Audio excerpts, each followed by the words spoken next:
এটাই বাস্তব। কথায় কথায় সবসময় আর কি যে কোনো ভিডিও বানালে আর কি এই কথাটা বলে যে এটাই বাস্তব। রিপন মিয়া আপনারা স্ক্রিনে যাকে দেখতেছেন একজন খুবই পরিচিত মুখ।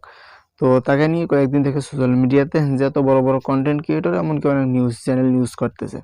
তো এখানে একটা বিষয় হলো যে দেখেন সেই কিন্তু মানে যে কথাগুলো বলে আর কি এমনকি যে ভিডিওটা আপলোড করবে সেই ভিডিওটার মধ্যে সে কথার মাধ্যমে যে কোনো একটা ছন্দ বানিয়ে আর কি সবাইকে বিষয়টা বোঝানোর চেষ্টা করে এমনকি জানানোর চেষ্টা করে। তো এখানে একটা বিষয় হলো যে তার যে কথাবার্তা এমনকি তার যে ব্যবহার আচার-আচরণ সে ভিডিওর মাধ্যমে করে। এমনকি সে একজন পেশায় রাজমিস্ত্রি মানে কাঠমিস্ত্রি, সে কাঠমিস্ত্রির কাজ করে। তো পাশাপাশি আর কি সে ভিডিও বানায় সোশ্যাল মিডিয়াতে।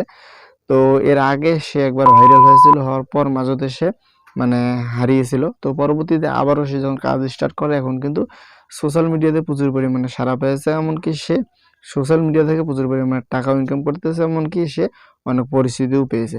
তো তাকে নিয়ে অনেক কন্টেন্ট ক্রিয়েটর কথাবার্তা বলতেছে, এমনকি তার কাছে যাওয়ার পর তার সাক্ষাৎকারও নিয়ে আসতেছে।